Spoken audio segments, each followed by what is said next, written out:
There are people who move quietly through loud places. They listen, but not always to what is being said. Their attention drifts inward, toward thoughts that feel richer than conversation, toward inner landscapes that feel more real than the room they are standing in. To the outside world, they may appear distant, unimpressed by noise, unmoved by urgency. But inside, something else is happening. An entire universe is unfolding. Memories rearrange themselves. Questions echo without demanding answers. Emotions rise, not to be expressed immediately, but to be understood. This preference for inner worlds is often misunderstood. It is mistaken for avoidance, shyness, or withdrawal. Yet for many, it is none of those things. It is a way of regulating overwhelm. A way of preserving meaning in a world that moves too fast. A quiet refusal to let constant stimulation flatten depth into distraction. Some minds do not retreat inward because they are afraid of the world. They do so because they experience it too intensely. Because silence feels safer than chaos. Because reflection feels more truthful than reaction. This is not a story about isolation. It is a story about inner richness. About why certain people choose depth over volume, and stillness over spectacle. And what that choice quietly reveals about the human psyche. There is usually a moment. Not dramatic. Not announced. Just a subtle awareness that forms somewhere beneath language. It appears in childhood for some. In classrooms where the noise feels heavier than the lessons. In gatherings where conversation moves faster than meaning. In moments when being alone feels less lonely than being surrounded. At first, it does not feel like a preference. It feels like confusion. Why silence restores while excitement exhausts. Why observation feels safer than participation. Why the mind feels most alive when no one is watching. This recognition often arrives without permission. A person notices they think deeply when others move quickly. That emotions linger longer. That experiences echo inward long after they have ended outside. There is a quiet contrast at work. Outer noise asks for attention immediately. Inner worlds ask for patience. Those who recognize this difference may not yet understand it. They may try to adapt. To speak more. To react faster. To prove they belong in louder rhythms. But something remains unchanged. After the noise fades, relief arrives. After social immersion, there is a craving for stillness. Not emptiness, stillness that feels full. A place where thoughts settle instead of collide. This is the earliest recognition that inward attention is not an escape, but a return. A return to clarity. To emotional regulation. To a sense of coherence that external stimulation disrupts. Often, this realization is accompanied by quiet guilt. A sense of being misaligned with expectation. Of choosing reflection in a world that celebrates reaction. Yet beneath that guilt, there is also truth. A knowing that some minds are shaped not to chase noise, but to understand it. Not to compete for attention, but to interpret meaning. The quiet recognition is not the discovery of difference. It is the first acknowledgement of depth. A moment when someone begins to sense that their inner world is not empty, it is simply private. And that privacy holds weight. For many people, the pull toward an inner world begins long before they can explain it. It starts in childhood, not as a choice, but as a quiet adaptation to how the world feels. Some children notice that sound affects them more deeply than others. Classrooms feel overwhelming, not because they are frightening, but because the constant stimulation leaves no space to breathe. Voices overlap, movements interrupt, and attention is pulled in too many directions at once. In these moments, turning inward becomes a form of balance. Imagination offers calm where the environment does not. Thought becomes a refuge, not to escape reality, but to soften it. For others, emotional sensitivity plays a role. They sense moods before words are spoken. They absorb tension without understanding why it lingers. The inner world becomes a place to process what cannot yet be expressed. There are also environments where silence feels safer than expression. Homes where emotions are unspoken. spaces where listening is rewarded more than speaking. In these conditions, inner reflection grows naturally, almost unnoticed. Over time, the mind learns something important. Stillness restores energy. Solitude brings clarity. Depth feels more reliable than constant interaction. This does not mean the outer world is rejected. It means the inner world becomes the primary place where meaning is organized, where experiences are interpreted rather than immediately reacted to. By the time adulthood arrives, the pattern is already familiar. The preference for inward attention feels instinctive. Not learned in a single moment, but shaped slowly, gently, over years. This is where it began. Not in isolation, but in sensitivity. Not in avoidance, but in adaptation. Psychology offers language for what many have felt without explanation. Some minds are structured to process life internally before responding outwardly. This is not a flaw in engagement, but a difference in cognitive rhythm. Research on temperament suggests that certain nervous systems are more sensitive to stimulation. Sound, movement, emotional signals, and social complexity register more intensely. Because of this, constant external input can quickly exhaust attention rather than energize it. For these individuals, the brain seeks depth instead of breadth. Thought is layered. Emotions are examined rather than released immediately. Meaning is built slowly, through reflection. Inner worlds become active spaces, not empty ones. Memory connects to imagination. Past experiences are replayed, reshaped, and understood in new ways. This inward focus allows patterns to emerge that are often missed in faster, more reactive modes of thinking. Psychologically, this orientation is linked to introspection and high internal processing. The mind prefers coherence over speed. It looks for understanding before expression. Silence supports this process by reducing interference. There is also an emotional dimension. Feelings are experienced deeply and privately. Instead of being shared immediately, they are held, observed, and integrated. This creates emotional awareness, but it can also slow outward response. In social settings, this internal architecture can be misunderstood. Quiet is mistaken for disinterest.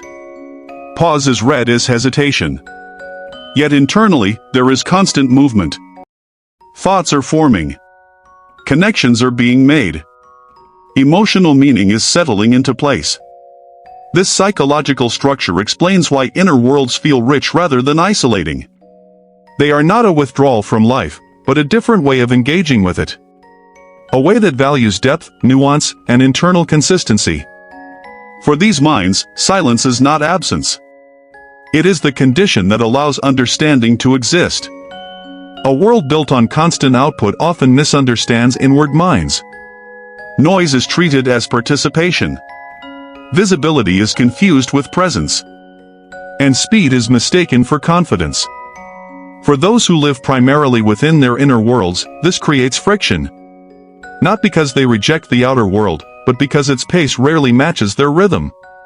Social environments reward quick responses and constant engagement. Silence is questioned. Pauses are filled by others. Reflection is often interrupted before it can complete itself. Over time, this mismatch produces quiet pressure. A feeling of needing to perform normalcy. To speak when there is nothing yet to say. To react before understanding has formed. This pressure can lead to internal conflict. A person may begin to doubt their own nature. They may wonder why interaction feels draining instead of energizing. Why depth feels more comfortable than visibility. There is also guilt. Guilt for needing space. For choosing solitude after connection. For feeling restored by silence in a culture that celebrates stimulation. Noise does not only exist in sound. It exists in expectation. In the demand to be accessible, responsive, and constantly present. For inward-oriented minds, this constant demand erodes clarity. Resistance forms quietly. Sometimes as withdrawal. Sometimes as emotional fatigue. Sometimes as a persistent sense of being out of place. Yet beneath this resistance is not rejection, but self-protection. The inner world becomes a boundary. A way to preserve coherence when external input becomes overwhelming. The friction with noise is not a weakness. It is a signal. An indication that the mind is asking for space to process, not for escape. Understanding this friction changes its meaning. It transforms discomfort into information, and pressure into insight. The conflict is not between the person and the world. It is between pace and perception. There comes a quiet shift. Not a breakthrough, but a soft realignment of perception. A moment when resistance gives way to recognition. This understanding does not arrive through force or explanation from others. It arrives through self-observation. Through noticing patterns that have always been present. Through realizing that the need for inwardness has been consistent, not accidental. The person begins to see their inner world differently. Not as a retreat, but as a source. Not as avoidance, but as orientation. What once felt like a limitation begins to feel intentional. Silence becomes meaningful rather than empty. Pause becomes thoughtful rather than uncertain. Depth becomes a strength rather than a delay. This realization often dissolves shame. The belief that something is wrong begins to loosen. The comparison to louder, faster ways of being loses its authority. Psychologically, this moment marks a reframing. Sensitivity is no longer seen as fragility. It is understood as responsiveness. As an ability to register nuance that others may overlook. With this shift, pressure softens. There is less urgency to explain oneself. Less need to compete with noise. More permission to move at a natural pace. The inner world becomes integrated into identity rather than hidden from it. It is no longer something to defend. It simply exists. This understanding does not eliminate challenge. Noise still exists. Expectations remain. But the relationship to them changes. They are no longer internalized as failure. They are recognized as environmental mismatch. The moment of understanding is not loud. It does not announce itself. It settles quietly, like clarity after confusion. And in that clarity, something stabilizes. A sense of alignment between who a person is and how they move through the world. Integration does not mean abandoning the inner world. It means learning how to carry it gently into daily life. At this stage, inward-oriented people begin to sense balance. They no longer feel the need to retreat completely in order to feel whole. Instead, they learn how to return inward without disappearing from the world around them. Healing here is subtle. It looks like honoring limits without apology. It feels like recognizing when silence is nourishment rather than avoidance. It sounds like choosing depth without rejecting connection. The inner world becomes a steady anchor. A place that can be revisited without urgency. A source of clarity that informs decisions rather than delaying them. Psychologically, this integration allows emotional regulation to mature. Feelings are still processed internally, but they no longer remain trapped there. They move outward when ready, shaped by understanding instead of overwhelm. Boundaries become quieter and stronger. Not walls, but filters. Not distance, but discernment. There is also a soft shift in how relationships are experienced. Connection becomes more intentional. Conversations deepen. Fewer interactions are needed, but they carry more meaning. The world does not become less noisy. But its noise loses dominance. It no longer defines worth or presence. Inner-oriented people begin to trust their rhythm. They stop measuring themselves against constant output. They recognize that contribution does not always require volume. Integration is not transformation into something else. It is permission to remain what has always been true. A quiet acceptance that depth and stillness can coexist with participation. In this stage, the inner world is no longer a refuge from life. It becomes a companion within it. A steady place of meaning that moves alongside experience, rather than away from it. This is healing without spectacle. Growth without urgency. Wholeness without noise. There are many ways a life can be lived. Some are loud and visible. Others unfold quietly, beneath the surface. Those who choose inner worlds often move unnoticed. Not because they are absent, but because their presence is subtle. They listen more than they announce. They absorb more than they display. In a culture that celebrates speed and noise, stillness is often mistaken for emptiness. Yet stillness holds intelligence. It creates space for nuance.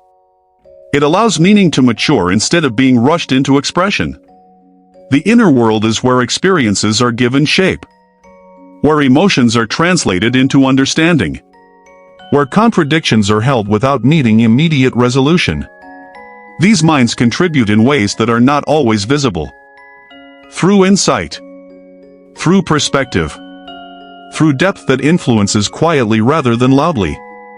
Stillness also offers something rare. A pause in which the self can remain intact. A place where identity is not constantly negotiated, explained, or defended.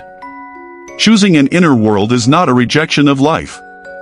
It is a commitment to experiencing it fully. Without dilution. Without constant interruption. When noise dominates, depth becomes necessary. When urgency overwhelms, reflection restores balance. And when the world moves too quickly, those who remain still reminded how to feel. In this way, inwardness becomes more than a personal preference. It becomes a form of wisdom. A reminder that not everything meaningful announces itself. Some truths arrive quietly. Some lies unfold inward. And some minds understand the world best when they step back, listen deeply, and allow silence to speak. This is not absence. It is presence, expressed softly.